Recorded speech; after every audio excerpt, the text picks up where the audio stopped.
Bonjour à tous. Good afternoon to all. Good morning. Je m'appelle Céline Jurgensen. Je suis ambassadrice France, représentante permanente auprès des Nations Unies à Rome.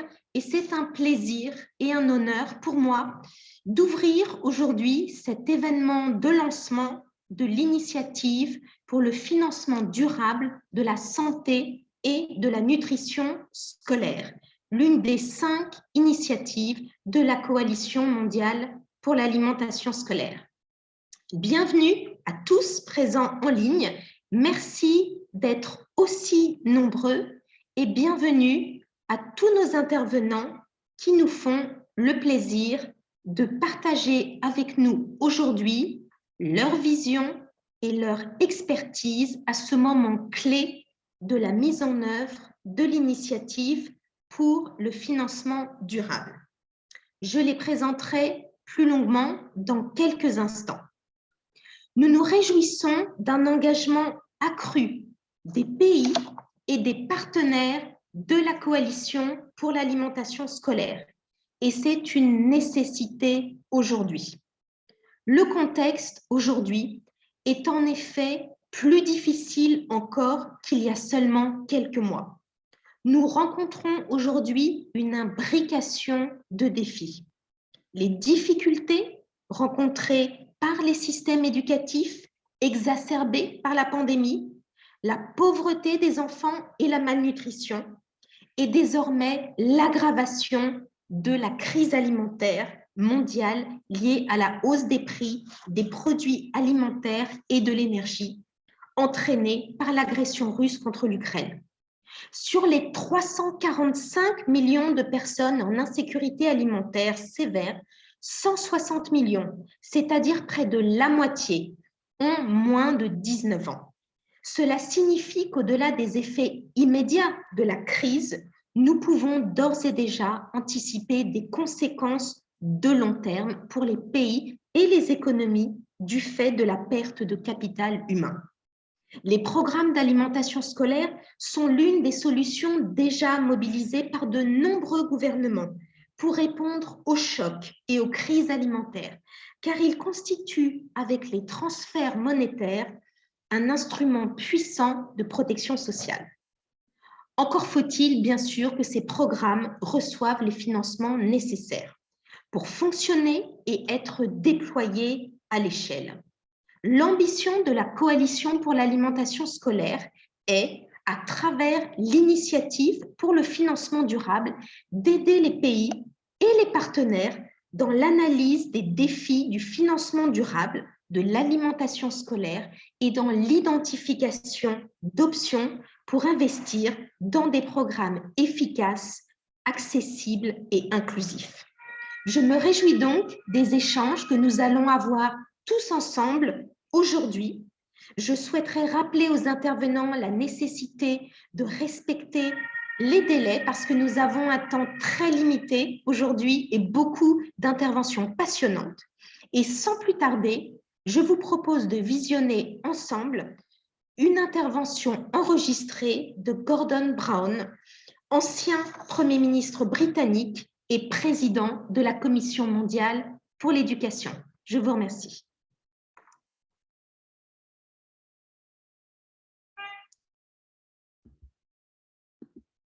While I'm joining you online and not with you in person, I feel very close to your ideals to feed the world. And I want to thank all those involved in this bold, path-breaking initiative for sustainable finance for school meals. When I was hungry, you fed me is not only a much-loved text in the Christian faith, it is a sacred injunction in every single faith. And if we're to be the first generation in history to achieve 2 humanitarian goals to which we're committed, ending extreme poverty and getting every child in school and learning, then every child must have the opportunity to access what is one of the most impactful and efficient safety nets to support children, healthy meals every day when you're at school. Before the pandemic, school meal programs represented the largest global safety net, with 1 in every 2 school children receiving school meals every day in at least 161 countries. But school closures during the pandemic have left 370 million children without access to their daily school meal. now rising food prices, and the limited fiscal space that governments have are hampering the recovery of school meal provision, especially for the poorest and the most vulnerable children at risk of being left hungry. Freedom from Hunger was the first campaign I was ever involved in as a young person. And this is an old idea that has taken on a new urgency. Over 100 years ago, social reformers in my country, the UK, saw that school meals could unlock learning for children who were hungry. They understood that universal education without decent nutrition would not unlock the potential of children. During the Great Depression, campaigners and progressive leaders in the United States saw school meals as a vital bridge from anti-poverty programs to education. Today, with the powerful evidence that school health and nutrition programs are recognized as the largest and best functioning social assistance programs for children anywhere in the world, and now that we're facing a devastating learning crisis magnified by rising child poverty and a surge in malnutrition, we must reactivate and expand what is the most powerful policy to improve children's health and learning outcomes at the same time and bring the proven benefits of school meals to the millions of children around the world who've been left behind. Children unable to realize the potential because of hunger. Now, many of the ingredients for a breakthrough are in place. Governments across the world's poorest countries want to expand school meal provision. And they have routinely used school meal programs to respond to shocks, disasters, and food crises, like during the 2009 financial crisis.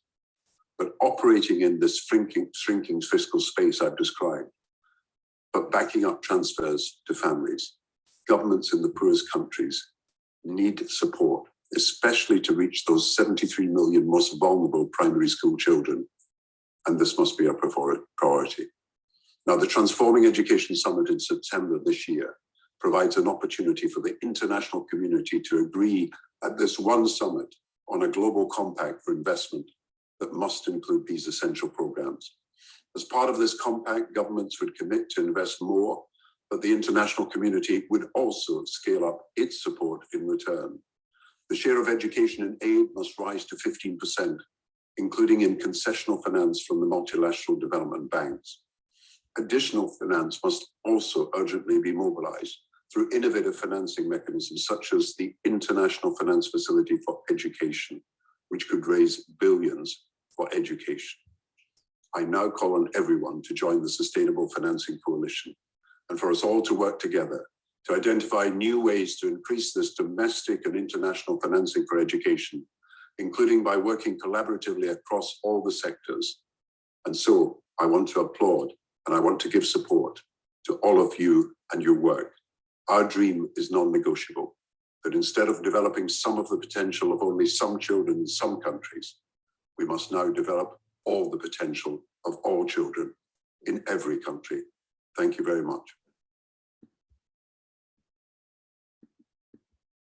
Merci beaucoup à Gordon Brown de donner ainsi à notre événement le sens de l'urgence, de la priorité politique et de l'engagement. Je vais maintenant donner la parole à nos deux intervenants pour ouvrir notre discussion, Monsieur Leonardo Garnier et Madame Cristina Duarte. Monsieur Leonardo Garnier est conseiller spécial en charge du sommet des Nations Unies pour la transformation de l'éducation qui se tiendra en septembre prochain à New York, quelques semaines après le pré-sommet qui s'est tenu fin juin à Paris à l'UNESCO. Monsieur Garnier, merci de votre présence et je vous donne la parole. À vous. Thank you, Ambassador. Excellencies, dear friends, colleagues, thank you very much for inviting me to the opening of this activity. I feel truly honored. When I read the invitation to these activities, and it says that the goal of the Sustainable Financing Initiative being launched today for school and nutrition is that of working with governments and donors to research and implement sustainable financing solutions for expanding school feeding programs, it feels very close to me. In Costa Rica, we've had school meals for many years now. And today, the school meals program covers about 85% of our students. It would be easy for me to explain what this program has meant in terms of the nutritional status of those students in their health, in their better disposition for learning, as it would be easy to explain what the absence of this program would have meant to many of those students, especially the poor.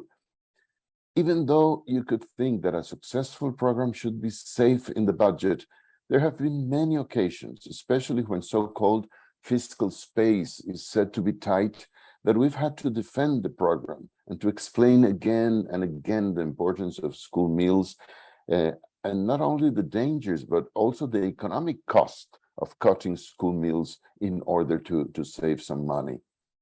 And let me give you a specific example. I remember it was about 15 years ago. I was Minister of Education then.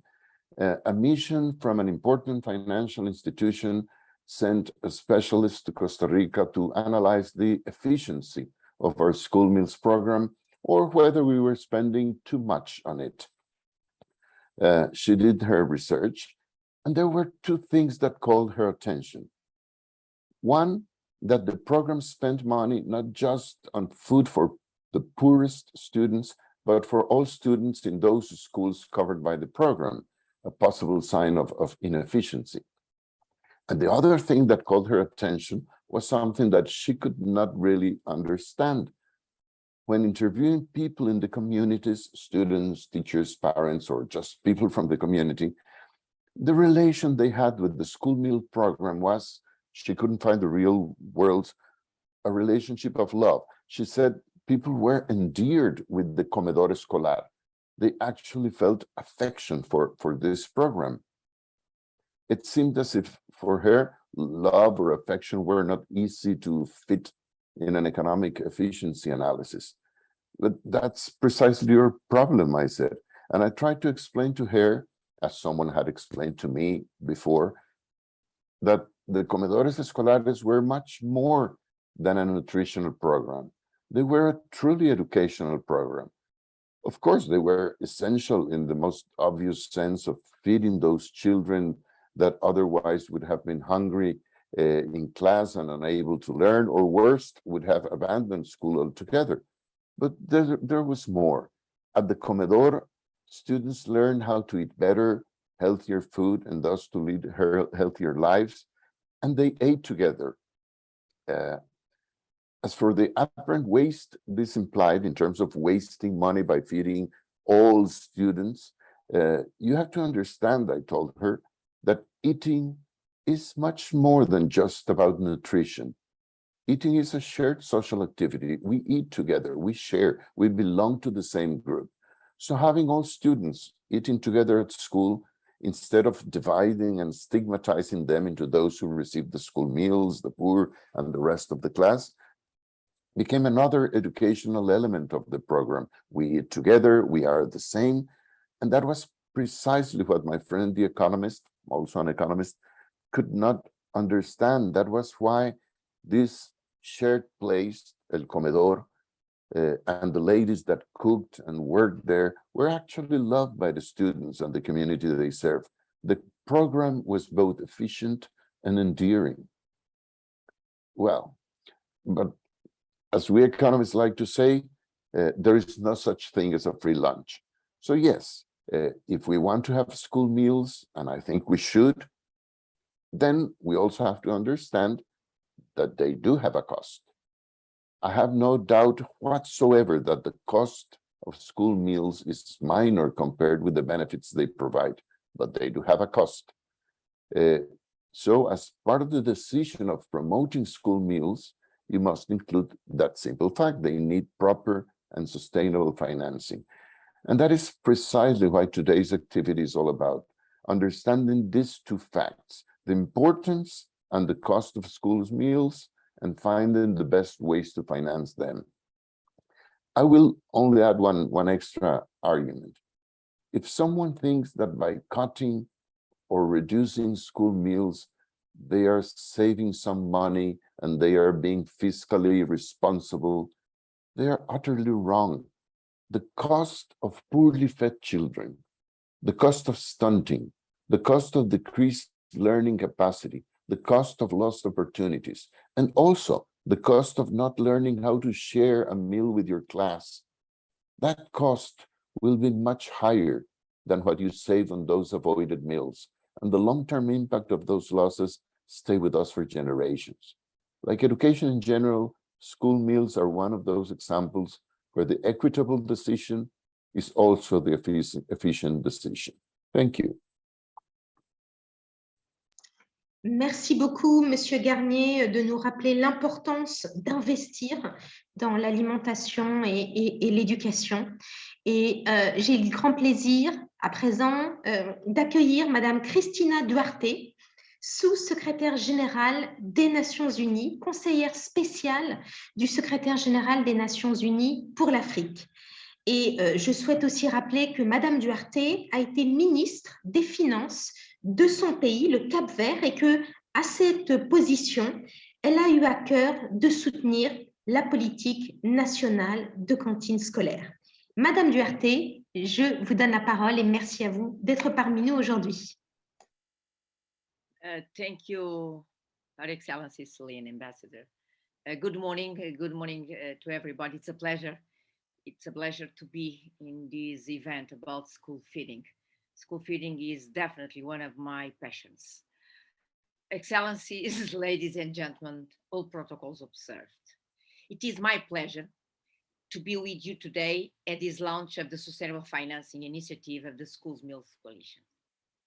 At a time when countries around the world are facing what seems to be unsurmountable challenges, from the rocketing prices of food and energy to new waves of the COVID-19, it is fundamental to ensure that we focus resources and efforts on policy options that will have a multiplying impact. This is the reason why my office, OSA, has been proposing to leverage schools as hubs for development and conflict prevention. I would like to underscore that. And to approach school feeding programs as a tool to maximize the positive impact of schools, an instrument to deliver sustainable development, but above all, durable peace. In fact, during my time as Minister of Finance, I had the opportunity to witness firsthand the multiplying effect of school feeding on other areas of development. I have no doubt that school meals programs played a fundamental role in helping Cabo Verde be one of the few African countries that met the MDGs. And believe me, if I tell you that it was not an easy path. In 2008, as the financial crisis struck, the World Food Programme informed me that they had to withdraw the funding from our programs. So I had to find money. I had to find funds in a context of fiscal constraints to keep the programs functioning. And we did it. It was completely worth it. School feeding has shown to have an impact in increasing school attendance and completion and educational attainment. This is critical because it continues to be one of Africa's main challenges.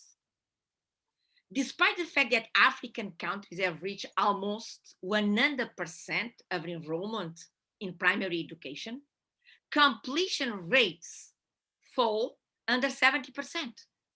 And it is estimated that barely 50% of students reach the expected levels of knowledge, in many cases due to learning problems linked to malnutrition and stunting.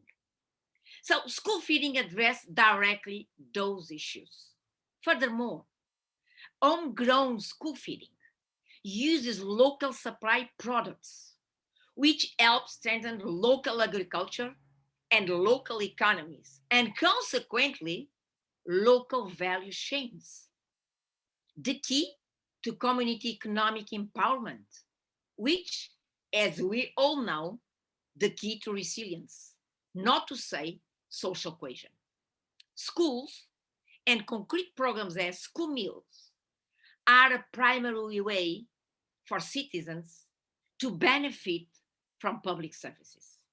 In this regard, improving the quality and expanding school field programs is key to increasing trust in institutions, a major condition to promote peace, stability, and development. Trust in institutions.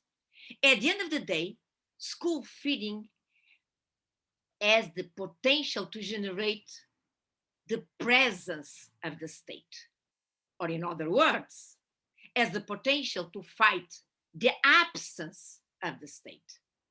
And as we know, is a root cause of conflict in Africa.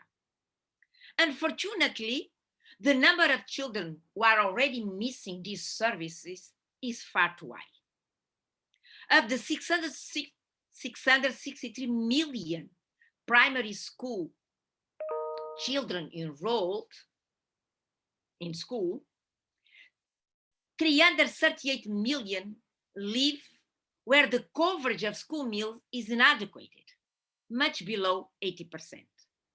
Of these, 251 million children live in countries where there are significant nutrition challenges.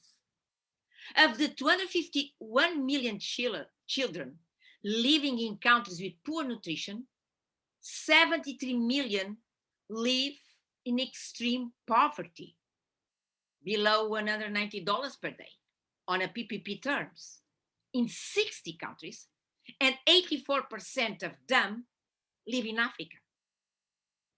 We must do not only more, but better.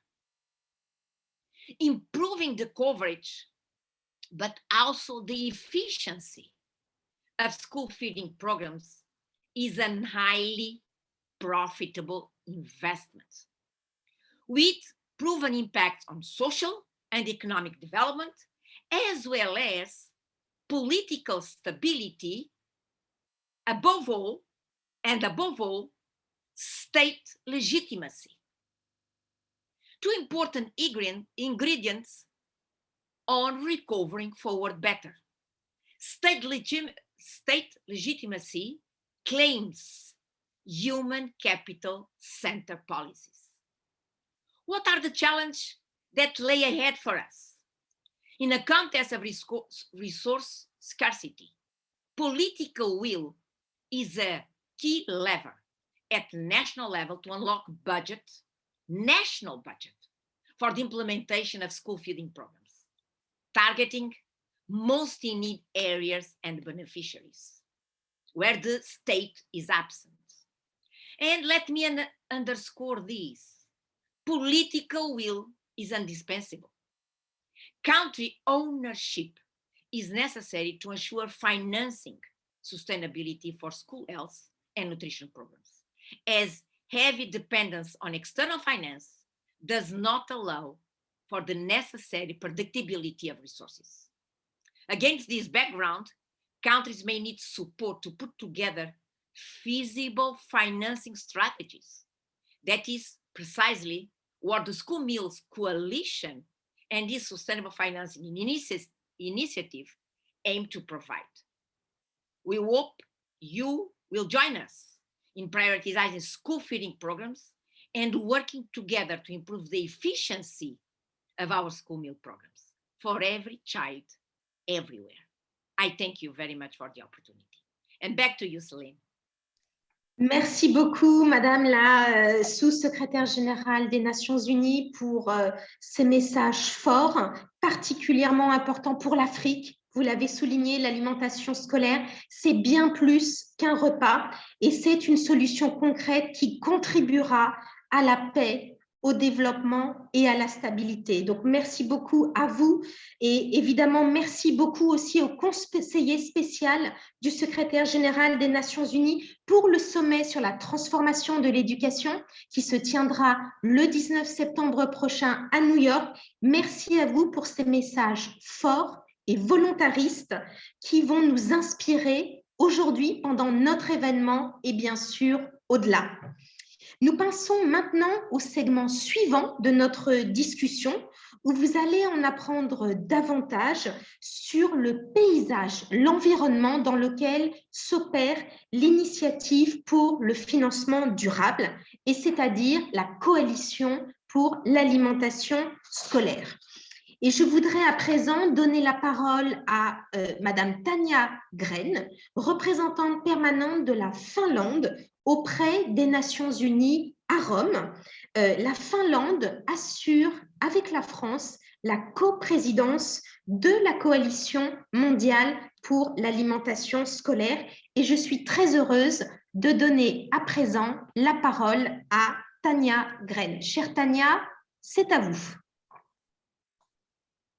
Thank you very much, Ambassador Céline. Excellencies, ladies and gentlemen, I am honored to speak to you today.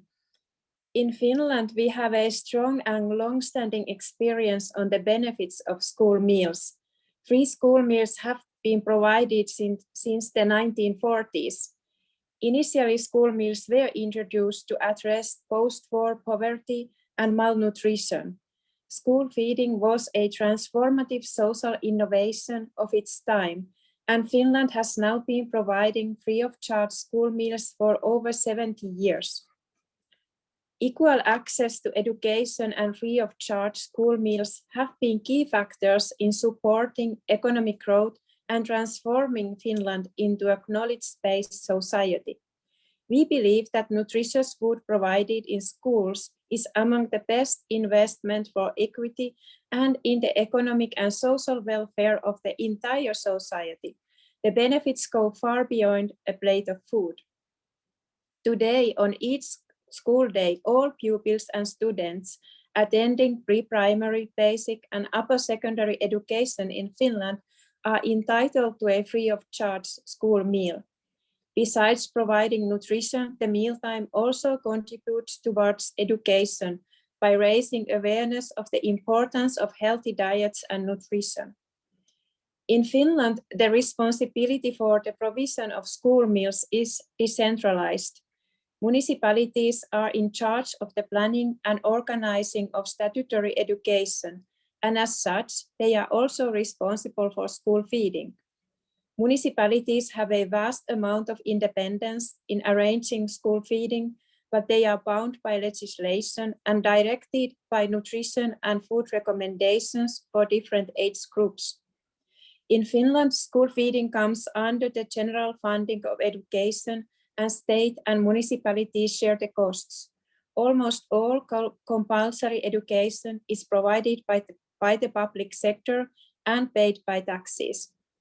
The Finnish national school meal system has proven to be an investment in the future and in the welfare of the society. For this reason, we strongly believe that school feeding can make a significant contribution towards achieving the Sustainable Development Goals. And evidence shows that school meals produce high returns in learning performance, equity, health, social protection, as well as economic and agricultural development. They provide a powerful incentive for poorest families to keep their children in school, in particular girls. Ladies and gentlemen, Finland is a proud supporter of the School Meals Coalition together with President Macron and the French government. Finland's Minister of Development Cooperation and Foreign Trade, Ville Skinnari, is acting as WFP's global champion for school meals and is highly committed to advocate for this issue. The goal of the School Meals Coalition is that every child has the opportunity to receive a healthy, nutritious meal every day in school by 2030. The School Meals Coalition is a government-led effort in which countries and partners agree to work together to improve the quality, sustainability, and scale of national school meals programs and complementary interventions. The coalition has seen a lot of momentum, and so far about 70 member states and 70 partners have signed up to the aims of the coalition. They will do so by restoring effective school meal programs and repair what was lost during the pandemic.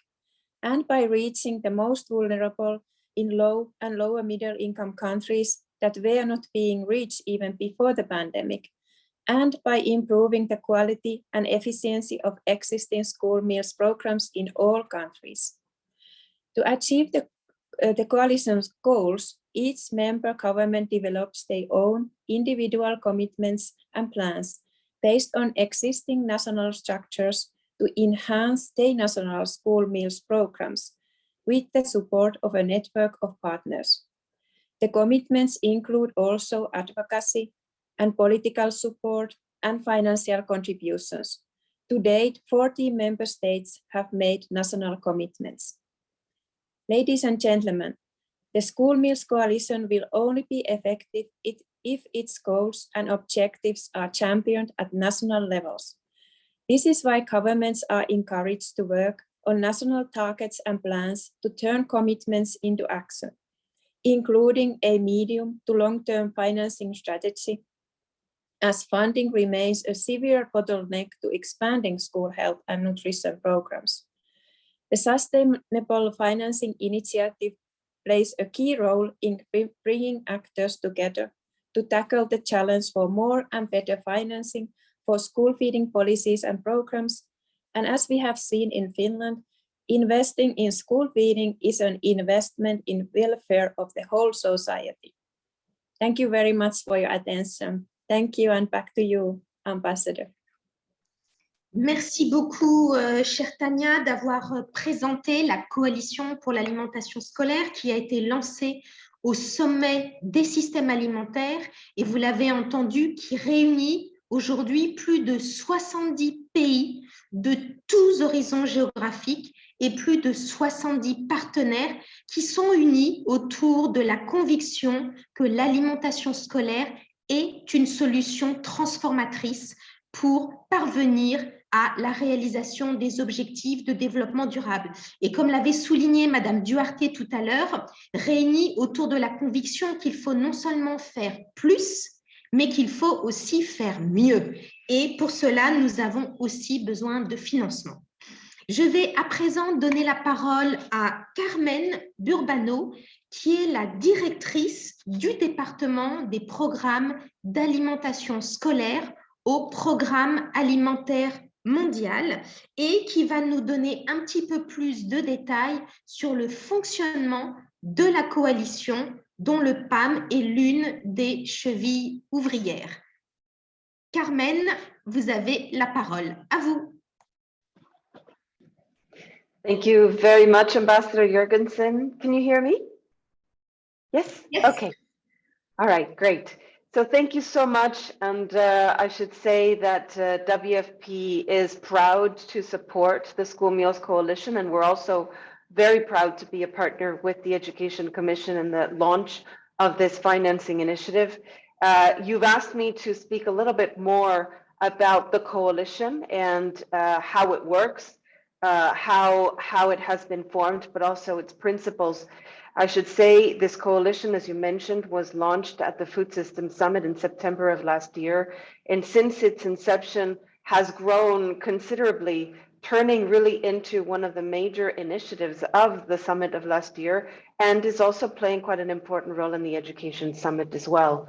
The initiative itself is, as you can see from this slide, it is a network of networks, and we have discussed quite a lot with member countries that we prefer to explain this as a circle, because this is not a hierarchical initiative. This is also not a very structured initiative in the sense that every member state that has joined with their own commitments on a voluntary basis, but really joined from the conviction that these programs are priority programs, priority investments for children.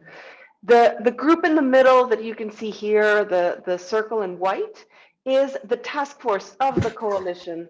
And this is really how this initiative is governed.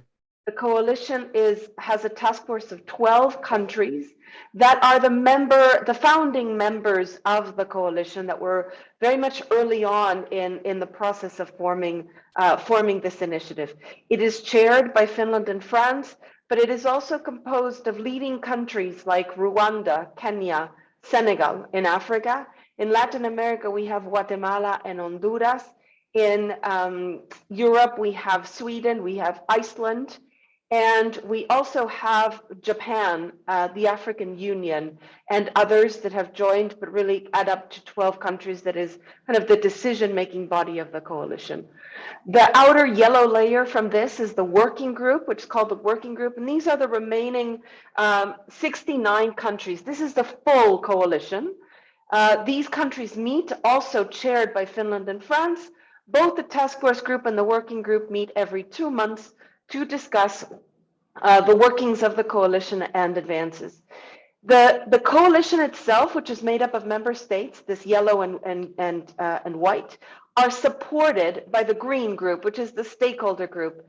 71 partners have joined this initiative from NGOs, UN agencies, academia, think tanks, advocacy partners, and others that are jointly committing to supporting governments in their commitments and in their goals. Really embracing this entire initiative is the Secretariat, which is hosted by the World Food Programme, and connecting also 5 main initiatives led by partners.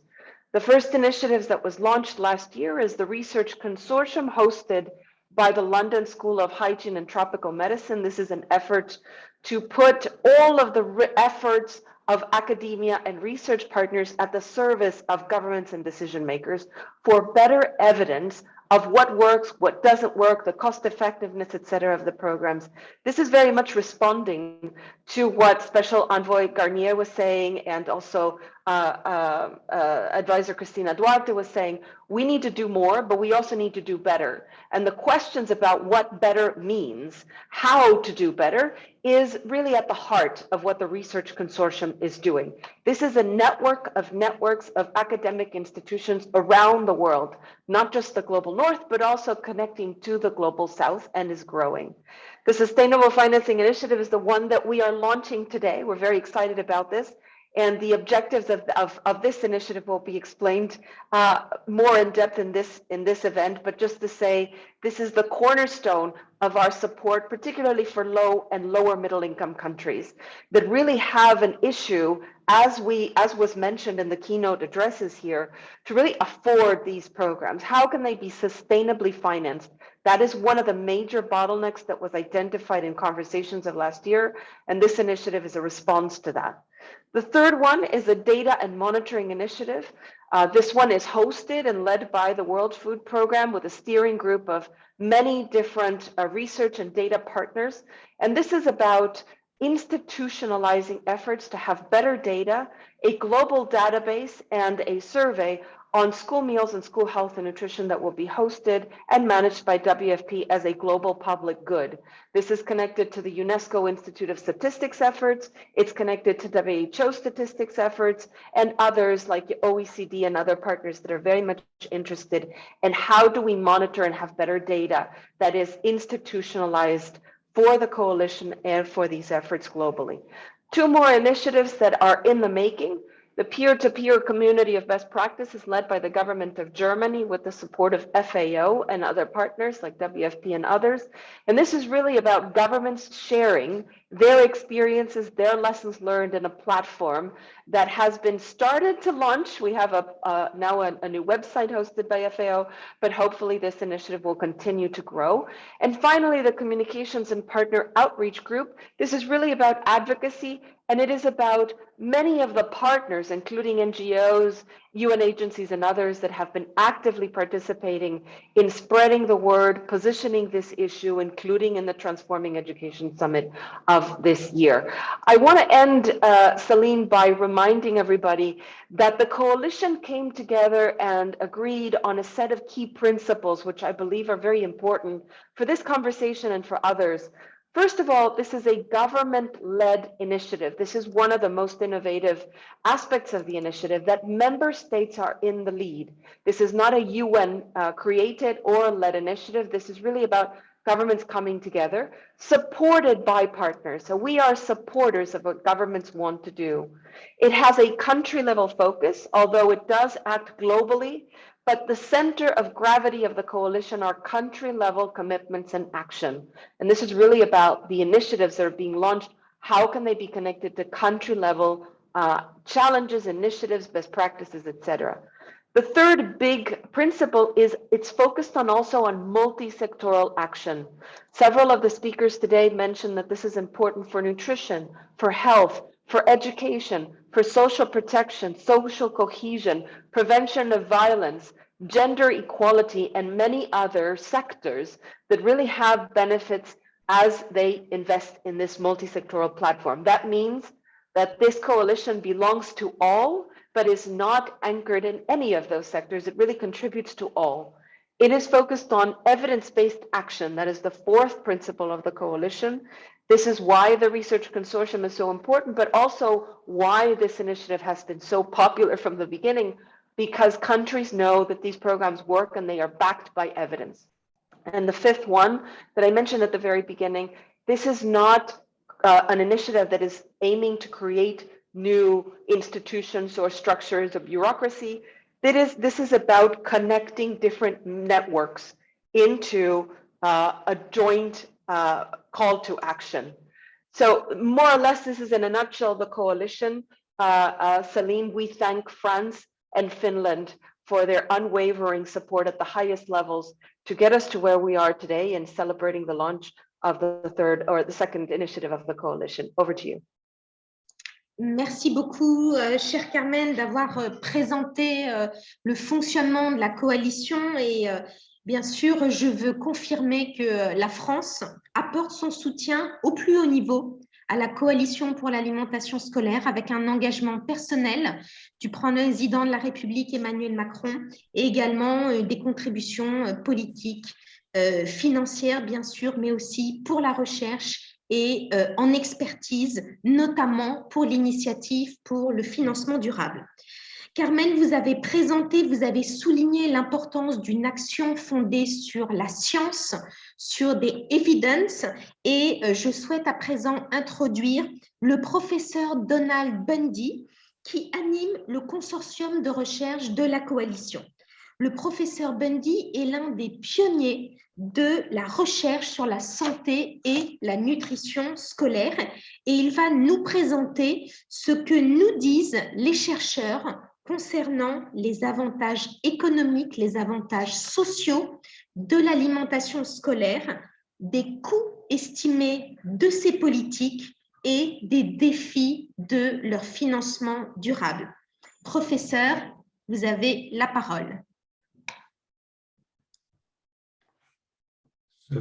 Thank you very much indeed. I want to thank Their Excellencies Duarte, Garnier, Jurgensen and Gren for that wonderful introduction. I have to say my heart rose listening to you. You really nailed the crucial issues there in addressing the issue of school feeding. And I heard Carmen give a great introduction to the Research Consortium. So we're a group who are independent, who are a network of networks, a network amongst academics globally. And as this slide sets out, we have a structure, and at the top of the structure is the countries we serve. And we were created, we were the first of the initiatives to be created at the request of the countries to provide quality evidence and quality guidance for programs. We have a tiny secretariat based in the London School of Hygiene and Tropical Medicine, and all our work is about communities of practice reaching globally. And on the next slide, I show the where we are with the communities of practice now. We have 6 either already set up or well on their way to be active. The analytics and metrics, the impact and evidence, and the good examples communities of practice are key areas, and we've been rolling those out and listening to governments about what they really need. And that's why we are so happy that the Sustainable Financing Initiative has come about. We're absolutely behind that initiative. We're going to do the best we can to provide input to that initiative from these areas. In the analytics, we're looking at value for money very directly in specific countries. In the impact, we're looking at what are the most efficient ways of addressing the school meals issue. And in the good examples, we're looking very directly at specific programs in countries. Indeed, we intend to look at all of the nearly 70 now countries that are part of the coalition in this way. I'm just going to say that good examples community of practice is led by France and by Finland with the support of OECD, and that this is very specifically reacting. We've already begun to re-look at the way in which we're doing our case studies, so we make sure we include financial data that we can feed back to the Sustainable Financing Initiative. So we're really wanting to work together on moving this. I'm just going to say we're also looking at nutrition, we're also looking at youth engagement, and we're also looking at diet and food systems in supporting all of that. But in the next slide, I just wanted to say that we started off really focusing on the necessity for the financing initiative by helping produce this paper with the Global Education Commission on the investment case for school health and nutrition and for school meals. And I just want to this afternoon and this morning talk about the issue of how we implement, why these things are important. And there are really three key messages. So the next slide, a message that many of you are familiar with, which is the message that focusing on making sure children are great during the first 1,000 days of their life is vitally important, but we now realize we really need to invest in the next 7,000 days during schooling, during adolescence. And it's making it sure that the well-being and health of children is strong at the time they're being educated. This may well be the missing piece from the transforming education picture. And in the next slide, we make another very important point. Why is that so important? Well, because education is fundamental to human capital. And this graph, I'm not going to go into the details, but what it shows is that in rich countries, 70% of the wealth of those countries comes from its people. In poor countries, it's more like 30 or 40% of the wealth. And that's a difference that's massive, and fixing that difference is a major part of fixing the fiscal constraints issues that we've been talking about. And then finally, in terms of the messages, if I could have the next slide, please, is the message that these programs, these school meals program, actually benefit multiple sectors. And the figure we've been talking about is that $1 invested gets a $9 return. But that's because we're getting returns to agriculture, to health and nutrition, to education, and to social protection. This is a very, very worthwhile financial investment. But of course, the big question, so those are the reasons why this is really worth doing and why finances are so central to it. But the big question is, how does it get paid for? If I go to the next slide, please. And when we looked at the costs, this is big business. This is something like $40 billion a year is spent in school meals programs internationally. Most of those programs are paid for by the countries themselves. We're talking about more than 90% of funds being from domestic sources. It's the low-income countries which struggle to do that, although even there, something like 38% of the costs are covered from domestic costs. But there's also a big group of children who we're not reaching at all, and we didn't even reach before COVID. We estimated that around 73 million, and Her Excellency Duarte referred to these specific numbers in her presentation at the beginning. We need to raise something like 5.8 billion per annum to cover all of those children, or about half that figure if we're going to focus on low income countries specifically. But the real point is, and this is apparent to all the economists on this call, the objective is eminently affordable and achievable. This is not an out of sight objective, especially given the massive returns that will be achieved by it. So that's why we need a sustainable financing initiative. And the last slide just highlights some of the issues that we hope the Sustainable Financing Group will be looking at, and I know that the team will be addressing this later in this presentation. First, we need to look at innovative financing opportunities like new types of bonds, SDG bonds and social impact bonds. We need to look at how taxes can be more efficiently used to support these programs. Windfall taxes, carbon taxes, earmark taxes, and particularly taxes on public bads. And finally, there's also real scope in leveraging the traditional financing methods. The one that always gets me is multilateral financing groups. Education and health all hardly talk to each other. Often in a country, health will be financing the first 1,000 days, education the next 7,000 days. They really need to talk to each other and work out who should be, how they could spread that investment in a more realistic and powerful way. And then, of course, we have private philanthropy and debt relief as other vital ways that I know that the financing initiative is going to look at. Those are the messages I wanted to share, Your Excellency. So thank you for the opportunity to speak to you today. Merci beaucoup, cher Donald, et merci au professeur Bundy d'avoir ainsi présenté l'état de la recherche scientifique et donné une vision claire des défis en matière de financement durable, de financement de l'alimentation scolaire. Vous l'avez souligné, il y a un très bon retour sur investissement.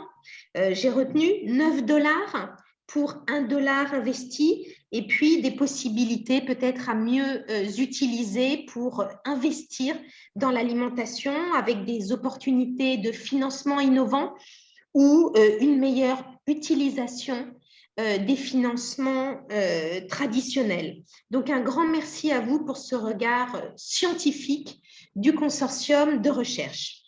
J'en viens maintenant à notre panel qui s'ouvre à présent et qui va mettre l'accent sur les pays.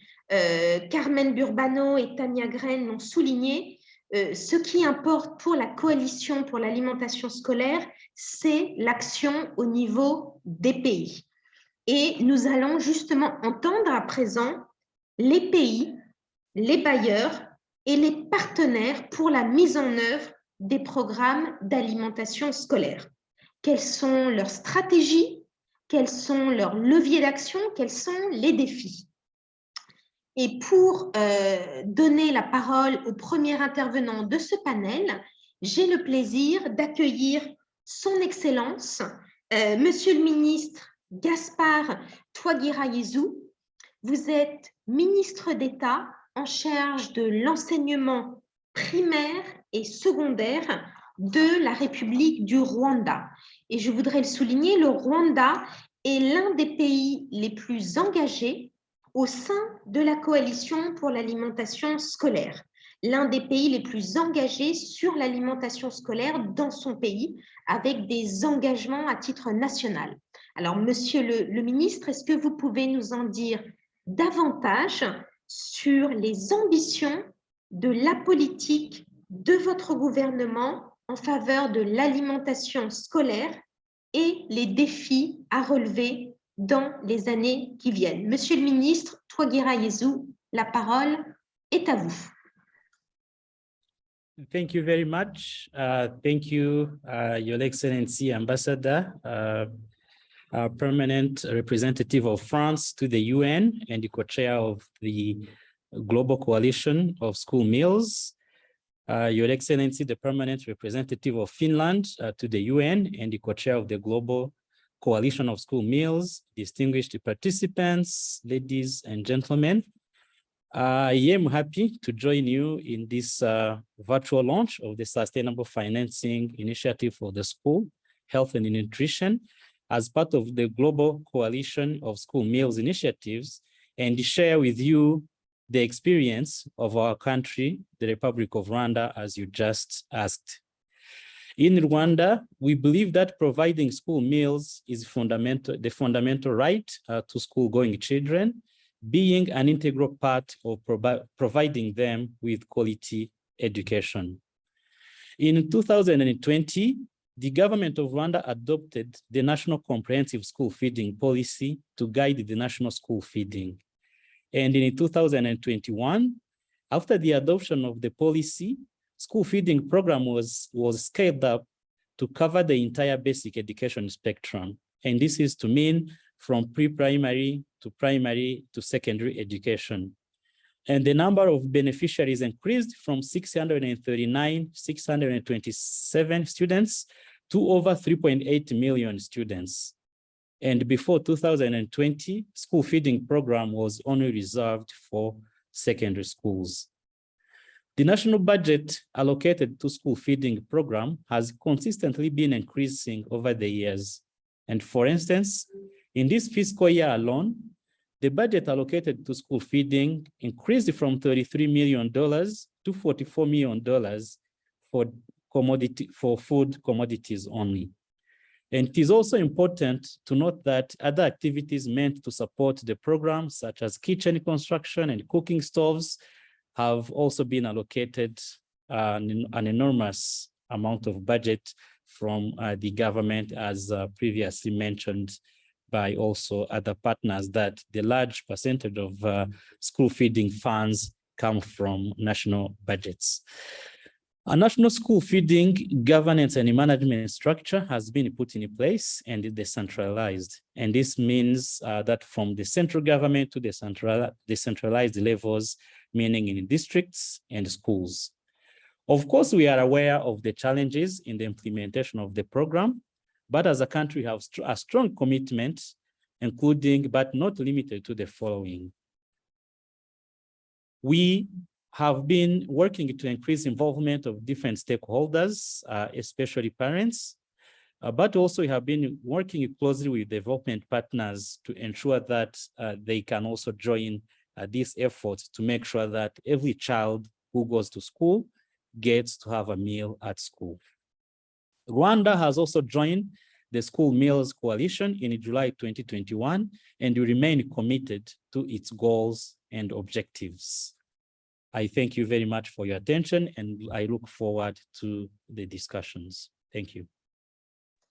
Merci beaucoup, Monsieur le Ministre, de nous avoir présenté l'engagement du Rwanda et la manière dont la couverture de ces programmes a augmenté de manière assez impressionnante. J'ai retenu le chiffre de 3,3 millions d'enfants en 2021. Donc, merci beaucoup à vous pour ce retour d'expérience sur le Rwanda.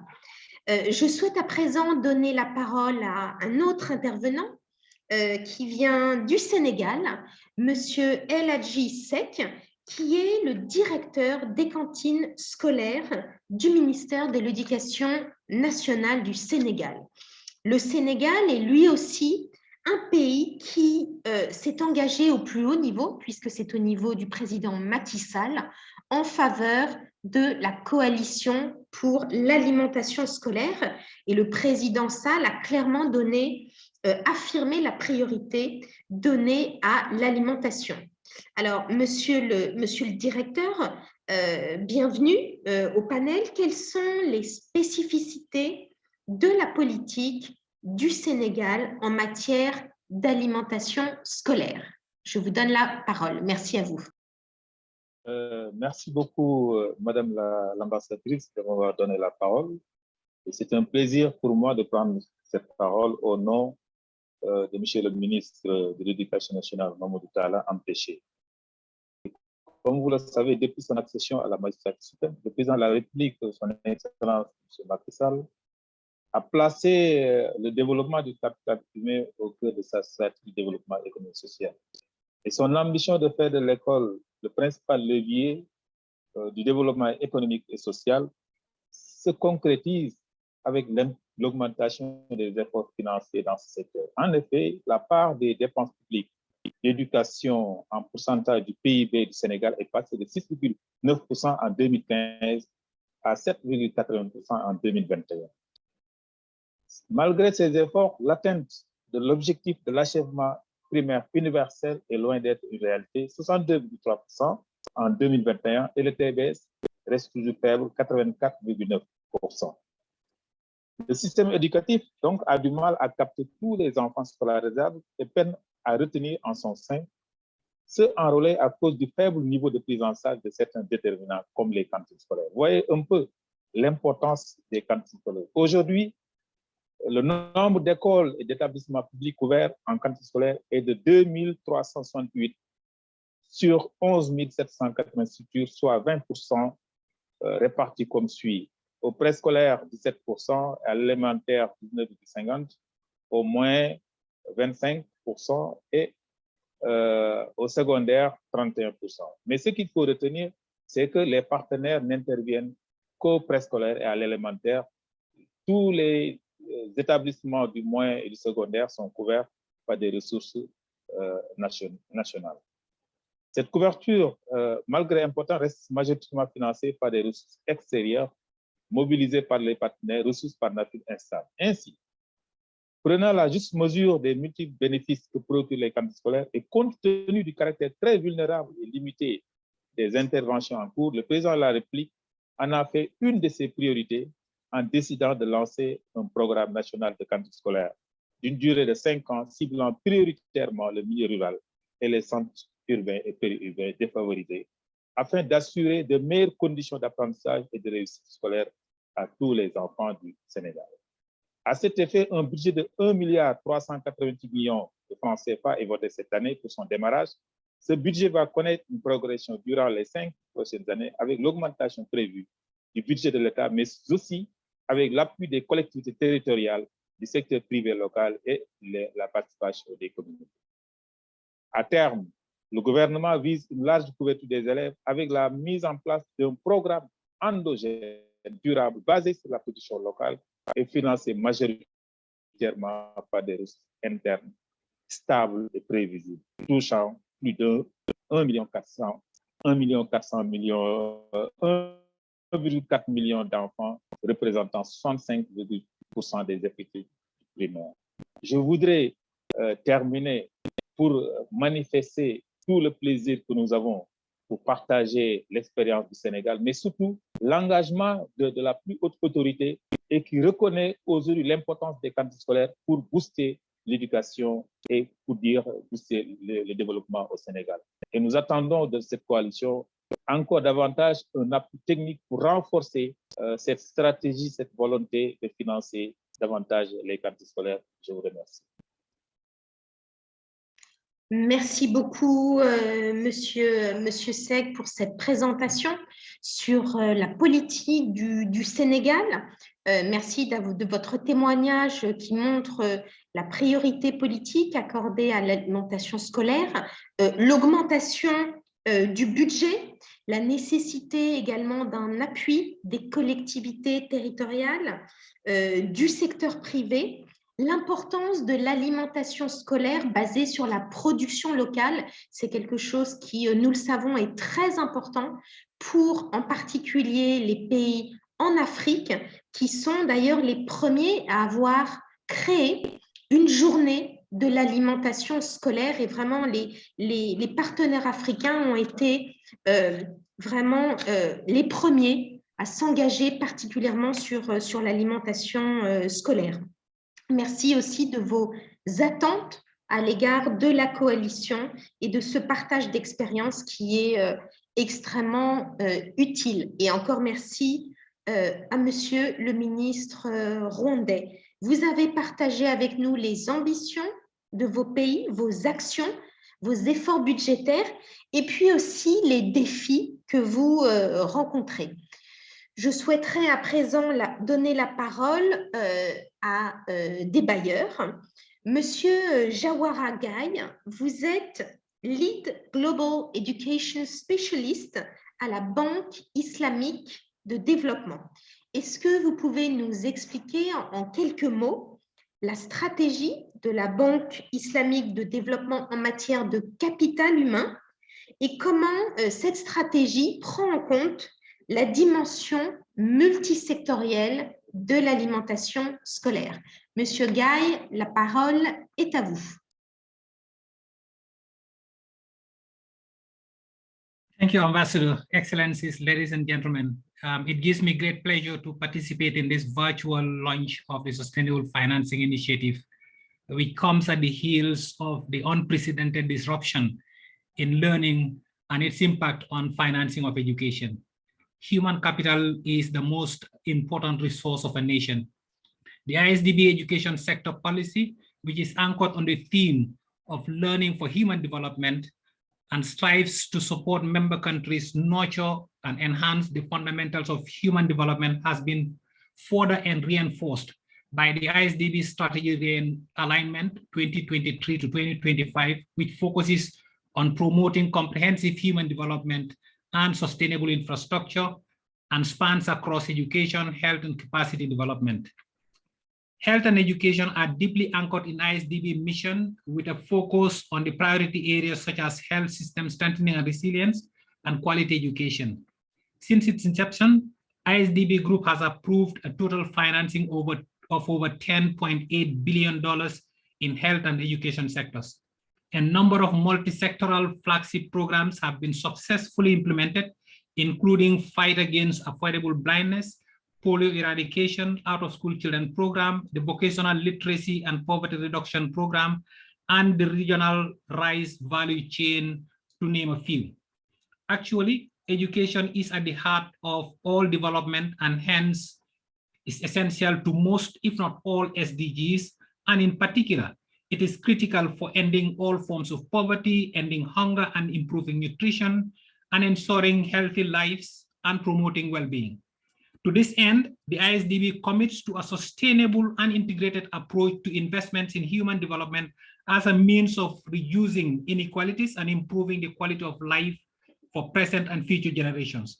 The ISDB acknowledges that development finance serves as a catalyst to leverage domestic resources and unlock additional technical and financial resources within the environment that promotes political will and commitment from government and its partners. The ISDB invests in early learning that brings the fundamentals of human development as imperative and constitute a niche area that defines what IDB stands for in education. Thus, its strategy focuses on building these fundamentals for effective learning through investments in early childhood, basic and secondary education, ensuring that every child has an uninterrupted 12 years of education targeting the vulnerable and deprived communities. Drawing lessons from IDB interventions in education in which it focused was on the learning environment, the new strategic approach of broadens the focus to include the learner's well-being, as has been highlighted by Professor Bonvi for very obvious reasons. The approach looks at a value chain revolving around the learner with the goal of enhancing learning outcomes and thus brings to bear a multi-sectoral outlook in project and program design and implementation to harness the complementarities and build effective synergies across sectors and programs. The ISDB education sector strategy is therefore a shift from schooling to learning, and hence it is enabled by the principles of strengthening, system strengthening, inclusiveness, innovative financing, partnerships, capacity building, and integration of technology. With several IDB member countries signing up on the School Meal Coalition as a commitment to domesticating school feeding programs, the ISDB is collaborating with the WFP on a human capital development initiative to further reaffirm its resolve to investing in the learner's future. The initiative invokes the ISDB imperativeness on investing in building the fundamentals of human development and shall utilize ISDB concessional financing to support member countries realize their aspirations to provide nutritious school meals to all children in school, thereby improving children's health while enhancing learning outcomes.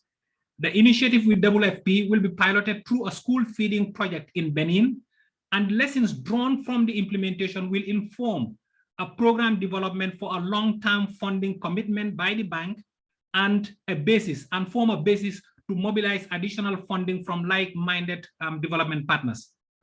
The pilot will create the necessary infrastructure for school feeding, including wash facilities and additional classrooms to cater for the increased enrollment arising from the school meals as an incentive for learners, support local agriculture activities for sustainable production and community empowerment of smallholder farmers, and build institutional capacity for sustainability. In conclusion, Madam Ambassador, the ISDB and WFP initiative will provide a concrete platform for delivering tangible results to comprehensively address learners' nutrition issues and enhance learning outcomes. I thank you very much. Merci beaucoup, Monsieur Guy, d'avoir présenté la stratégie de la Banque islamique de développement, d'avoir mis l'accent sur la nécessité d'investir dans les apprentissages, dans l'apprenant, en créant des synergies entre différents programmes, en créant des leviers pour attirer des financements additionnels. Et merci aussi d'avoir présenté votre collaboration avec le PAM, avec cette initiative pilote, Human Capacity Development Initiative au Bénin. Et je voudrais en profiter aussi pour souligner l'importance et l'engagement du Bénin en faveur de l'alimentation scolaire. La vice-présidente du Bénin était à Rome il y a quelques semaines au conseil d'administration du PAM pour porter cette priorité politique et son engagement personnel en faveur de l'alimentation scolaire. Je vais maintenant passer la parole à notre intervenant suivant qui vient du département américain de l'agriculture. Le département américain de l'agriculture est bien sûr un bailleur important et de longue date des programmes d'alimentation scolaire. Madame Brooke Jamison, vous êtes Associate Administrator of the Foreign Agriculture Service au USDA et merci beaucoup d'être présente avec nous aujourd'hui. Est-ce que vous pouvez nous expliquer comment fonctionne votre programme phare Mcgovern Dole pour l'alimentation scolaire? Madame Brooke Jamison, la parole est à vous. Merci beaucoup. Hello and welcome and thank you for having me today. So yes, the United States Department of Agriculture has run the Mcgovern Dole International Food for Education and Child Nutrition Program since 2002. This program is in support of education, child development, and food security in low-income, food deficit countries. We purchase American agricultural commodities and donate them to schools in target countries. We also provide financial and technical assistance for integrated school planning. Over the past 20 years, Mcgovern Dole has administered by the USDA's Foreign Agricultural Service has reached over 31 million children and families across 48 low and lower middle income countries. In 2021, Mcgovern Dole reached over 2 million school-age children through 55 active school feeding projects with technical, financial, and in-kind support, including nearly 51,000 metric tons of nutrient-dense US food commodities. That means that approximately 14,000 schools received a variety of interventions to improve education and school meals quality for primary and pre-primary school children. Mcgovern Dole trained close to 11,000 teachers and delivered more than 2.8 million teaching and learning materials to schools, teachers, and children. With an annual budget of around $220 million, and we competitively award 8 to 10 new projects each year.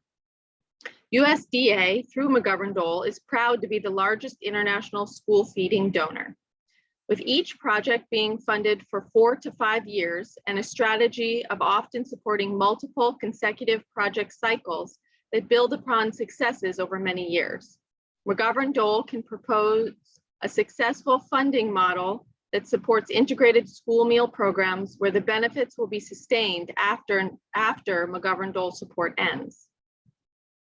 USDA believes in a holistic capacity strengthening approach, supported by flexible funding models that address the full gamut of interventions for integrated school nutrition programs.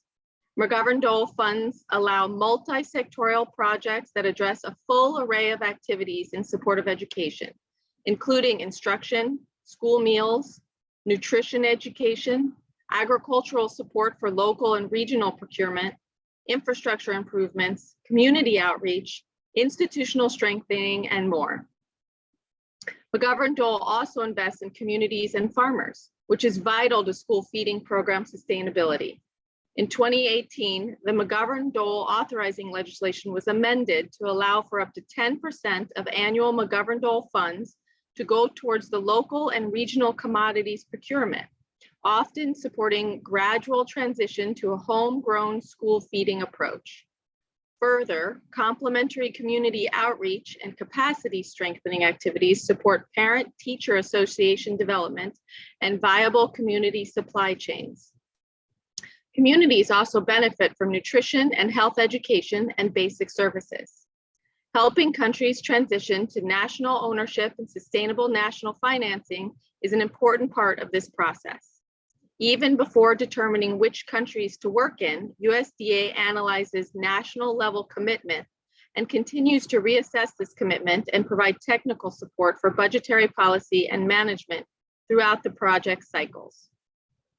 By providing funding over multiple years, the implementers have time to plan, make adjustments, build relationships, collect data, and make a more meaningful impact.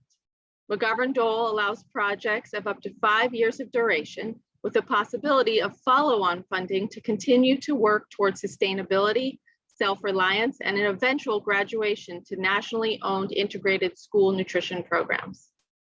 USDA evaluates the state of each project within 1 year of its end, in addition to regular evaluations along the project lifecycle.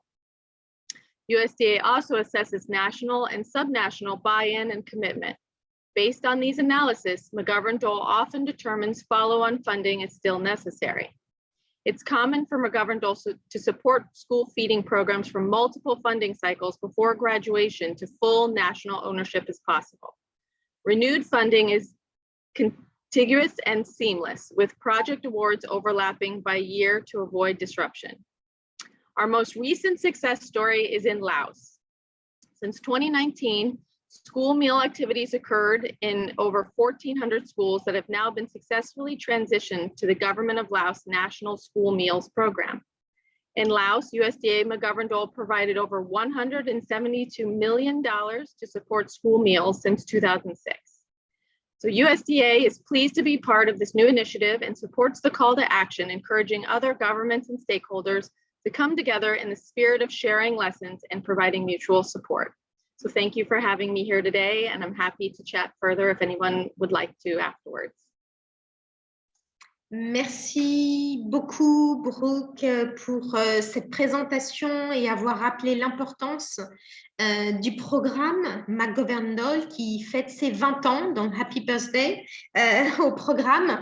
Et merci d'avoir souligné aussi différents éléments de ce programme avec un financement sur plusieurs années, des projets multisectoriels, et merci aussi d'avoir donné un exemple concret avec ce succès au Laos, avec une transition réussie des programmes d'alimentation scolaire vers le gouvernement laotien. Merci beaucoup à vous pour cette présentation. J'ai le plaisir à présent de présenter Madame Melissa Mcgovern, qui est la présidente du Graça Machel Trust.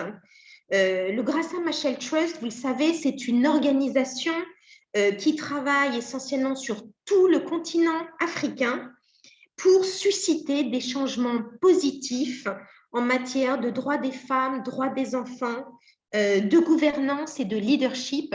Et Madame Mcgovern a une expérience particulièrement forte en matière de projets innovants, de levée de fonds et de partenariats. Donc, nous sommes ravis de vous avoir avec nous aujourd'hui, Melissa, et j'ai le plaisir de vous donner à présent la parole. À vous. Thank you. All protocols observed. I'm pleased to be here today on behalf of Her Excellency Mrs. Graça Machel. We're facing a crisis in education, but this is fundamentally a broader crisis in the condition of children. Over 97 million children in Africa are out of school, and of those, 52 million are girls. And as we emerge from COVID-19 lockdowns, these barriers have been compounded, and we're leaving behind hundreds of thousands of Africa's children who fail to return to school. We all know that the pandemic has had far-reaching impacts, pushing an additional estimated 100 million people below the poverty line. Food price inflation, exacerbated by political and social instability in some parts of our world, will magnify that figure, while at the same time triggering an increase in child malnutrition. The combination of worsening child poverty, hunger, and learning setbacks paints a bleak picture for today's generation of children and youth and tomorrow's humanity. We as a global community must, and judging by this forum, are making more concerted efforts to broaden our commitments and activities to education, to take into account the condition of the whole child. The complexities facing our children today means that it's more critical than ever before that we throw our weight behind the support of cross-sectoral efforts, such as the School Meals Coalition. These investments, as speakers before me have said, in human capital are strategic because they allow us to make a lasting dent across multiple SDGs. And given the scale of our current crises and needs, prioritizing our investments and resources as countries, as donors, as implementers becomes critical. Focusing efforts on those areas where we'll achieve the greatest impact for those left furthest behind must underpin how, who, and why we prioritize. Well-designed school health and nutrition programs are a proven and viable pathway to providing perhaps the best social safety net for vulnerable children. As speakers before me have said, these programs simultaneously afford benefits for multiple sectors beyond education and agriculture, including climate, social protection, health, and others. They're smart strategies, offering an unmatched return on investment. At the Gracia Machel Trust, we're doing our bit in the form of evidence generation and advocacy towards ensuring that progress made in advancement of the human capital investment case isn't forgotten. In Tanzania, Kenya, and Ethiopia, we're partnering with the GPE Knowledge and Innovation Exchange to generate evidence and data-driven responses towards scaling accelerated learning programs for out-of-school children with a focus on girls. This builds on our recent gains, bringing 23,000 out-of-school children back into the school system. We continue to amplify the voice of children across policy spaces and with policymakers. Alongside others, we've worked in partnership to influence government commitments to increasing domestic financing for nutrition programs. Through these collective efforts, the 3 in 3 campaign was born, which has seen an increase in national budget allocation to nutrition programming by 3% in 5 countries across Africa. Like you, we're committed to seeing that school feeding and nutrition programs are on the development agenda across various platforms on the continent and beyond. That's why we've signed the declaration of the Global School Meals Coalition and joined the Sustainable Financing Task Force of the coalition. It's why we partner with valued allies, including the African Union and the World Food Programme towards this cause. Thank you again for the invitation, and I look forward to the rest of the day's deliberations. Merci beaucoup, Madame Melissa Mcgovern, de nous avoir présenté l'engagement et les actions du Gracia Machel Trust et ces actions en particulier en Afrique pour, comme vous l'avez dit, amplifier la voix des enfants et travailler en partenariat avec l'Union africaine, avec le PAM, avec le Global Partnership for Education pour faire avancer la nutrition et le bien-être des enfants et bien sûr l'éducation. Donc merci beaucoup à vous pour ce regard sur les activités du Fonds Gracia Machel. Voilà pour ce policy panel. Merci beaucoup à tous nos intervenants, à la fois des pays, des donateurs pour cet échange. Je souhaiterais à présent que nous puissions passer au dernier segment de notre événement aujourd'hui pour la présentation de l'initiative pour le financement durable de la Coalition pour l'alimentation scolaire. Et j'ai le grand plaisir de passer tout d'abord la parole au docteur Lisbeth Stier, qui est la directrice exécutive de la commission éducation, qui va nous présenter l'initiative pour le financement durable de la santé et de la nutrition scolaire, et en particulier son lien avec le Forum mondial sur l'éducation. Docteur Stier, vous avez la parole. Merci beaucoup d'être parmi nous aujourd'hui.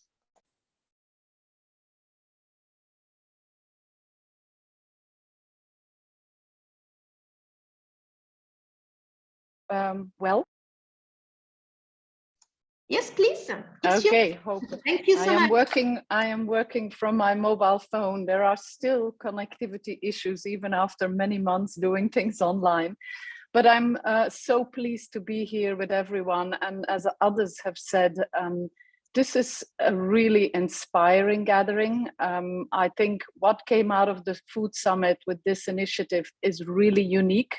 I have not seen many initiatives like this, and it really is a testament to the leadership of countries like France, Finland, but also many of the countries who have spoken today, who have actually implemented these programs and showed that this works.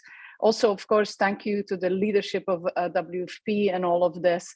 Bringing a cross-sectoral group together like this is challenging, and this is really working as far as I can see. So we are really excited to be part of this initiative, and thank you to everybody who spoke before me. So we can kind of go back a little bit to why we are setting this up. Many have already spoken and touched upon the need for this and the reason for this, but I want to reiterate the previous speaker who spoke really eloquently about this compounding set of crises. It's not just a crisis in education, it's a hunger crisis. It's a crisis that's of poverty, and COVID has made this worse. So all of these sectors and all of these issues have gone backwards. So we have a sort of a crises of unprecedented dimensions. But at the same time, we have this incredible opportunity to have a solution, and we call it a win-win solution, because across all these sectors, school health and nutrition and school meals programs have huge benefits. And Professor Don Bundy also spoke about that so eloquently. But I think we can't overemphasize that it's so important that these benefits are recognized, not just by education, but by the health sector, by those who work on poverty alleviation and hunger. But at the same time, even though we all are aware that this is such a good investment and we heard the numbers, the financing for it is a problem. It's one of the main barriers for scaling up national school meals programs around the world, and in particular in the poorest countries. So that is why we came together also with other partners here today to work together and try and change this. And this requires a compact where we have national governments increasing their efforts, but also, and importantly, have the international community step up and fill gaps. And we heard Mr. Gordon Brown earlier talking about this. This is also why the SFI was proposed and strongly supported by the Global Education Forum, which is a group of bilateral and multilateral donors who are committed to this cause. So we really need to have this compact, and this is one of the main elements that's really being put forward at the Transforming Education Summit, because we have a unique opportunity there to push for this compact and make school health and nutrition a key part. So what will we actually do? I think the overall vision we can say is that we want to, as the school, as the financing initiative, we want to support the efforts of governments seeking to expand school meal programs through national action and international resource mobilization. And we see these three objectives: identifying financing mechanisms, both at domestic and international level, that provide long-term and sustainable finance. I'm putting that emphasis on that final bit of the sentence. And we want to also support the development of policy pathways that actually can create this financing for school meal programs. And then also work towards getting global recognition for school health and nutrition and school meals as transformational solutions that are supported by more domestic and international financing, and more effective financing, of course, as well, as we've heard from previous speakers. So how do we do this? We've divided up the work sort of in three, what we would call action tracks. One is analysis, making sure that we understand what is going on in terms of domestic and donor financing, and in particularly looking at this cross-sectoral dimension, which is actually tricky because we all know school meal programs are often financed from different budgets, and that makes the picture difficult to make complete. But we also want to look and understand what the innovative financing options are. The second thing is we want to act. We want to work with committed countries and governments to support the development of multi-year financing strategies. And finally, we want to amplify, make sure that we can communicate and disseminate country research and work together to advocate for more and better financing. So just kind of quickly going through these three, the first one, the analysis, you will hear in a moment from Kevin Watkins on the rapid assessments that we have done so far. What we really need to do is dig deeper in these rapid national assessments and undertake more in-depth analysis of what is going on in countries and how countries have or maybe have struggled to finance the school meals, and what the political economy is, because it does involve a lot of sectors, which makes it more complex also from a political economy perspective. We want to analyze public financing and national school feeding programs and identify lessons and what makes these a success. And then importantly, we also really want to think about the compact. We want to get this international financing, especially for the poorest countries, to come to the table. And that can have innovative financing solutions. Some have been mentioned already, including the multilateral development banks. Mr. Gordon Brown mentioned the International Finance Facility, but there are others. There are bonds. There are many ways we can work with the private sector as well. So it's really important that we get a better understanding of that as well. Then in terms of the action, really here it is about working with governments and to understand in some selected countries, how can one scale up? How can one improve financing sustainability? And then make sure that in some countries, we could also support governments to develop these financing strategies, and then use those, bringing it back to the analysis, use those as examples for other countries and share those with other countries as examples for others to follow. So that's the action. So we want to actually concretely support multi-year financing strategies in countries to help develop them and make them sustainable. And then finally, the amplification.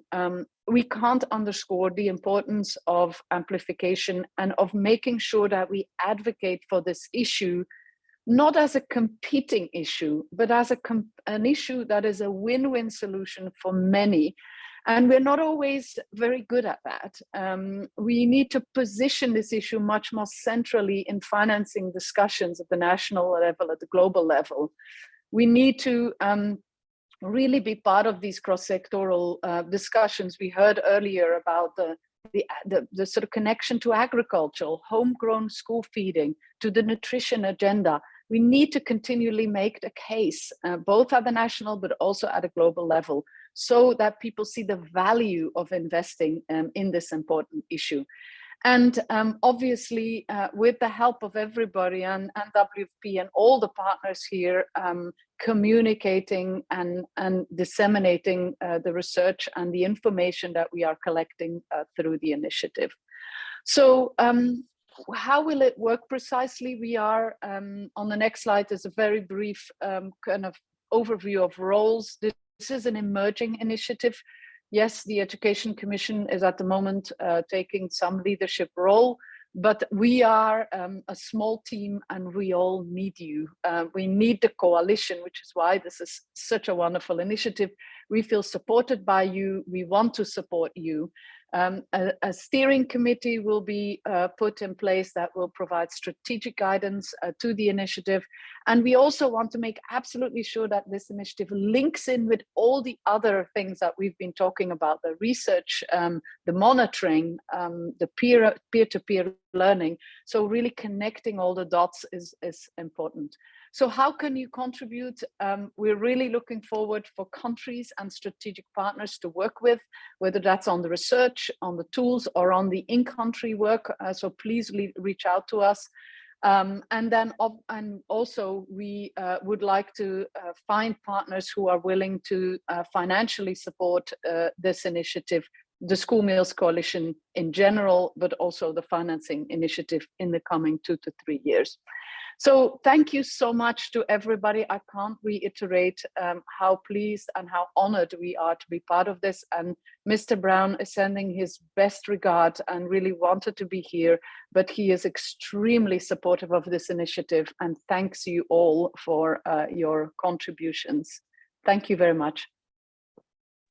Merci beaucoup, Dr. Stier, de nous avoir présenté l'initiative pour le financement durable de la santé et de la nutrition scolaire. Ces objectifs, je retiens essentiellement soutenir les efforts des gouvernements avec une meilleure analyse, agir pour le développement de stratégies nationales de financement multiannuel et puis amplifier, partager, disséminer le savoir, la recherche, les résultats sur l'alimentation scolaire. Vous l'avez souligné, je pense que c'est un défi que nous avons tous rencontré. C'est à la fois la force et le défi de l'alimentation scolaire, son caractère multisectoriel, qui donne l'impression que tout le monde s'en occupe, alors que précisément, il faut mettre chacun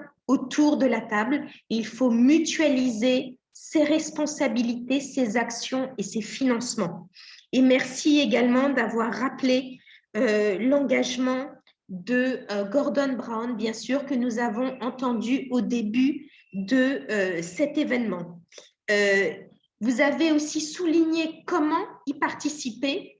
Il y a beaucoup de manières, je pense que le public le voit. Et puis, c'est très intéressant aussi d'avoir souligné comment vous souhaitez connecter cette nouvelle initiative avec les autres dimensions de la coalition pour l'alimentation scolaire, le consortium de recherche, le peer-to-peer network, etc. Donc, merci beaucoup, Dr. Stier, pour votre présentation. Et puis, pour finir, j'ai le plaisir de donner la parole à Monsieur Kevin Watkins, qui est professeur à la London School of Economics et ancien directeur général de Save the Children au Royaume-Uni et qui va nous présenter les premiers enseignements des 7 études de cas nationales qui ont été réalisées. Professeur Watkins, je vous en prie, la parole est à vous et encore merci d'être avec nous aujourd'hui. À vous. Celine, thank you. And thank you for your brilliant oversight and sharing, and for also to all of the inspiring speakers. Maybe just to make an observation right at the start, I think the crisis that everybody is drawing attention to is one which all of us who are parents can't imagine for our own children.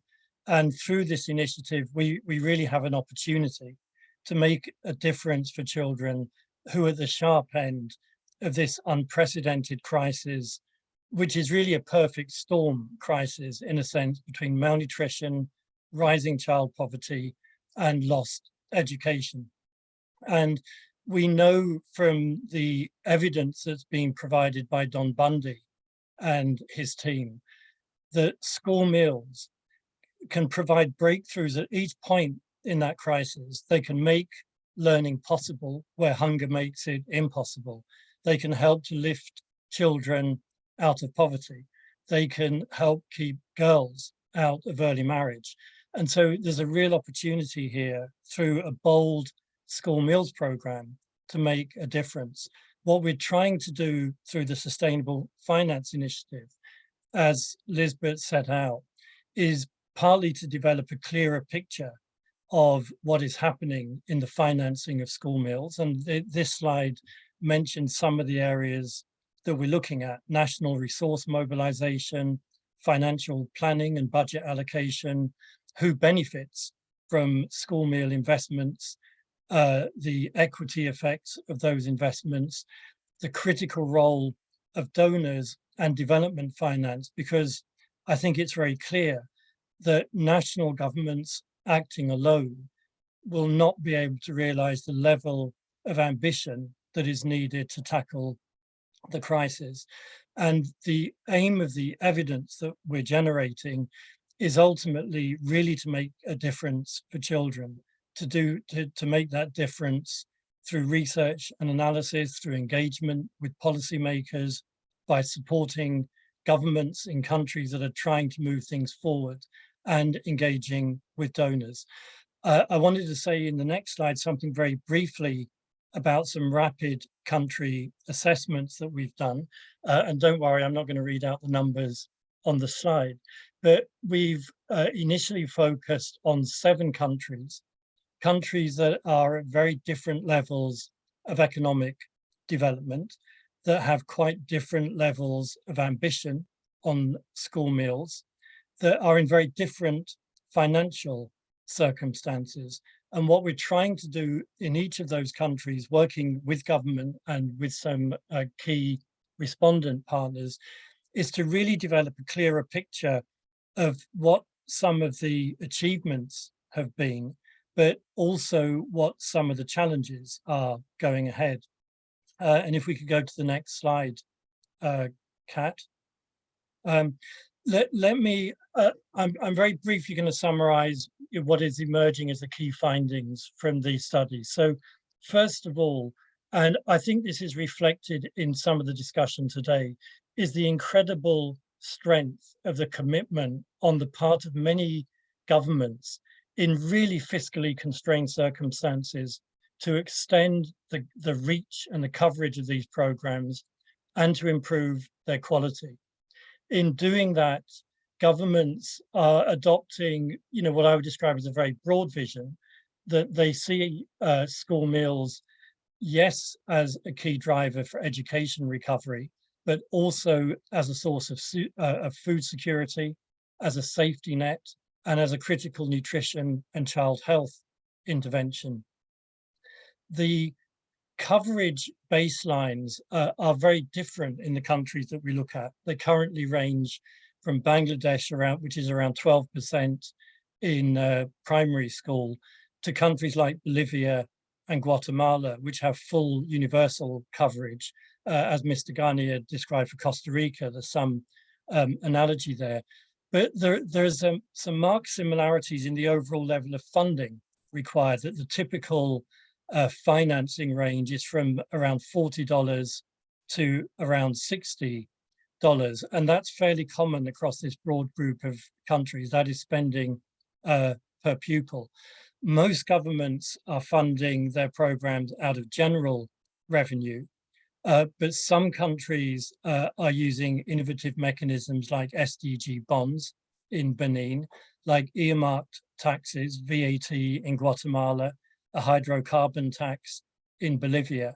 Rwanda is financing rather more through family and household contributions, but there are very different models that we're seeking to explore a little bit further.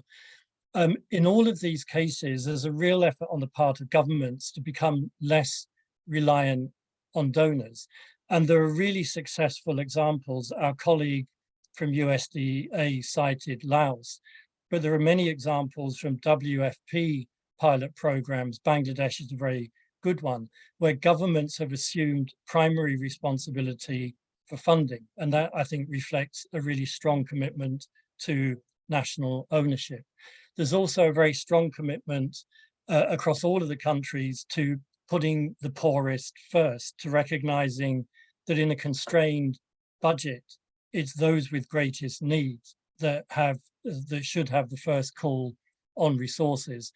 The final point I wanted to make, Celine, before moving on to some of the challenges, is that these transfers really matter for poor people. And indeed, in some cases, they're a life or death issue. This graph shows you a calculation that we've made for if you take the value of the food, of the school meal transfer to poor households, and you express it as a share of the total income of people living below the poverty line, it typically ranges between 8% and 16%. Now, if you have 2 or 3 children in school, that is a life or death transfer. It's also, of course, the opportunity for children to learn and to get the education they need to escape poverty. And there's so much evidence that those benefits are, not only immediate, but they're transmitted across generations as well. So these are some of the benefits attached to school meal programs. There are also challenges that emerge from the research. And the biggest challenge, and I think this is probably stating the blindingly obvious for many government representatives on this call, is that the fiscal space available to governments is shrinking very dramatically as a result of the economic slowdown post-COVID, which is pushing down government revenues. The number of countries, especially lower income countries, that are in debt distress has doubled in the last 5 years. And so we've got debt repayments crowding out critical social spending, including in school meal financing. A second challenge is that the strategy targets identified by governments are very often ambitious, but poorly integrated into national financial planning and budget allocations. In other words, there's often a gap between what political leaders are aspiring to do and the financing provisions that are put in actual budgets. A third challenge is that, translating this principle of equity, it's very easy to say quickly that we want these expenditures to be pro-poor and equitable. Actually, translating that principle into practice can be incredibly difficult. Most countries are seeking to target the poor through geographic interventions, but of course that can miss very large numbers of poor children. And so there's an urgent need to get a better sense of what the viable approaches to equity might be going ahead. The final point is, again, an obvious one, that when you have constrained financial resources, efficiency is imperative. And it's an equity issue in its own right. The more efficient you are, the more children you can reach more effectively. And there do seem to be quite marked differences in the per capita costs of delivering these programs. So there's some of the challenges facing national governments. I wanted to turn finally to the landscape picture on donors. And I should apologize to any donors present on this, and there are probably more diplomatic ways of putting it. But the truth is, most donors acknowledge in their public statements just how important school meal investments are. They certainly act on them in their own countries, but the vast majority of donors are missing in action when it comes to financing international programs. The current level of donor support, we estimate under $300 million annually. There is only one significant donor in the donor landscape at the moment, and that appears to be the United States. The total non-US G7 financing for school meals averages less than $15 million annually.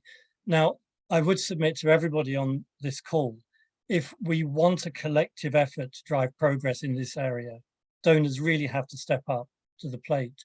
And that includes not only bilateral donors, but the multilateral development banks as well, and especially the World Bank, which appears at present not to have a fully developed strategy for supporting school meals as a transformative intervention. I'll close with a slide that illustrates these points. And I think this is self-explanatory. If you just look at the column for spending in 2018, the green part is the United States. Most of that support delivered in the form of surplus US agricultural commodities. The tiny sliver at the bottom is the combined effort of all of the donors listed on the left-hand side. Now, if I could just go on to the final slide. That picture is obviously a matter of concern, but it's also an opportunity. And it's an opportunity for donors to come together to champion a cause that can make a difference to millions of children, a concern that ought to be right at the heart of their strategies for the Education Summit. This is setting out what we're doing through the Sustainable Finance Initiative to support, or what we're aiming to do to support the efforts of national governments, to work with our coalition partners, to engage with donors, and above all, to make a difference for children. I'll just close. Many years ago, Gandhi, the Indian independence leader, was very famously asked what he thought was the best approach to supporting the development of a post-independent India. And he replied by saying, remember the face of the poorest, most vulnerable person you've seen, and ask yourself if the development pathway you envisage will make a difference in their lives. I think what all of us on this call are trying to do is to remember the face of children who are sitting in school or out of school, who are hungry, who need our collective solidarity and support. And this initiative is a vehicle for providing that. Thank you very much, Celine. Thank you so much. Merci beaucoup, professeur Watkins, d'avoir présenté ces premiers enseignements tirés des 7 études de cas nationales que vous avez réalisées et les défis qui subsistent avec ce que vous avez mentionné comme ce qui est pour les plus pauvres une question de vie ou de mort, bien souvent. Et la nécessité de step up, d'augmenter les efforts des donateurs pour investir dans les programmes d'alimentation scolaire, ces solutions qui ont de multiples bénéfices et qui sont multisectorielles. Et je pense qu'insister auprès des gouvernements, des partenaires sur cette dimension multisectorielle des bénéfices est d'autant plus important à un moment où, vous l'avez dit, les ressources financières des donateurs diminuent. C'est d'autant plus important de mettre l'accent sur ces multiples bénéfices des programmes de l'alimentation scolaire. Comme vous l'avez souligné, ce sont des solutions non seulement équitables, mais également des solutions efficaces. Et je pense que c'est un message important pour les donateurs, les pays, mais aussi les banques de développement et en particulier, comme vous l'avez souligné, la Banque mondiale. Mais écoutez, en tout cas, nous arrivons à la fin de cet événement de lancement de l'initiative pour le développement durable, pour le financement durable de la santé et de la nutrition scolaire. Je voudrais remercier très chaleureusement tous nos intervenants d'avoir pris le temps d'être avec nous aujourd'hui pour partager avec vous leur engagement, leurs priorités, mais surtout tout ce qu'il reste à faire collectivement pour faire en sorte que nous puissions continuer d'investir dans l'alimentation scolaire, dans la santé, la nutrition des enfants, c'est-à-dire des futures générations, pour investir dans le capital humain.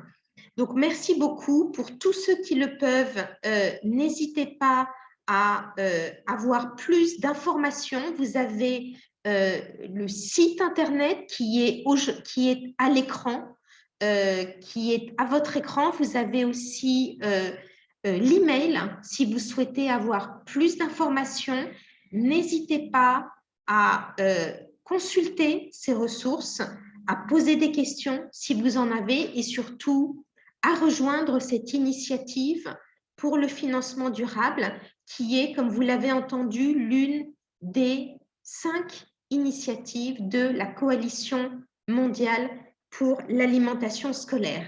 Et enfin, je voudrais aussi souligner toute l'importance du sommet pour la transformation de l'éducation que le secrétaire général des Nations Unies accueillera pendant l'Assemblée générale des Nations Unies le 19 septembre. C'est un moment de haut niveau, un moment de mobilisation politique et donc n'hésitez pas aussi à attirer l'attention dans vos pays, auprès de vos partenaires sur l'importance de ce sommet et l'importance à cette occasion de placer l'alimentation scolaire en haut de l'agenda. Je vous remercie beaucoup et je vous souhaite une excellente journée. Merci encore pour votre écoute et votre participation aujourd'hui. À bientôt. Thank you so much. Thank you.